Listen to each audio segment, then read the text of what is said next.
La province du Maniema, située au cœur de la République démocratique du Congo, est une terre d'immense richesse naturelle et de paysages à couper le souffle.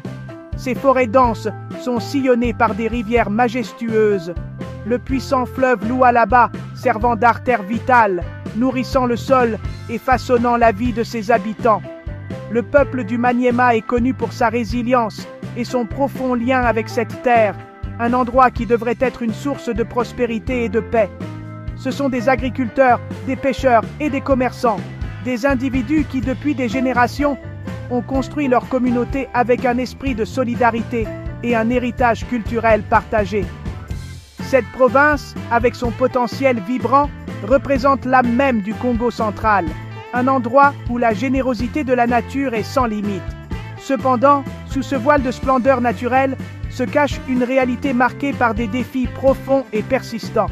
Pendant trop longtemps, le Maniema a été une province oubliée, aux prises avec des problèmes systémiques qui entravent son développement et infligent des souffrances à sa population. Les rêves de son peuple pour un avenir stable et prospère sont constamment mis à l'épreuve par une combinaison de pressions externes et de fragilités internes. La promesse de ces terres fertiles et de ces riches ressources minérales reste largement inachevée, éclipsée par des crises qui exigent une attention urgente. La lutte quotidienne pour la survie est devenue la caractéristique déterminante de la vie pour beaucoup, un contraste frappant avec le paradis que la terre elle-même suggère être possible pour tous.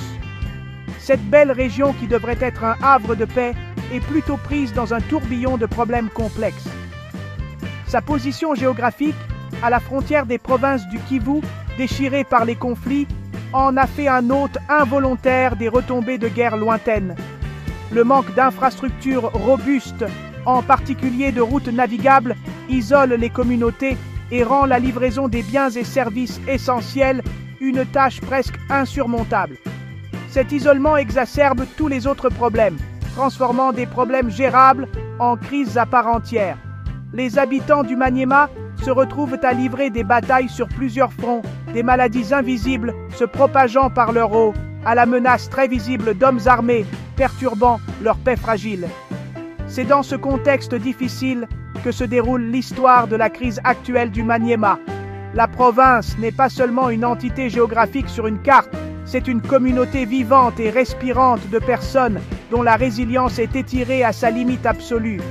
Ils sont confrontés à une urgence humanitaire multiforme, touchant tous les aspects de leur existence, de leur sécurité personnelle à leur santé collective.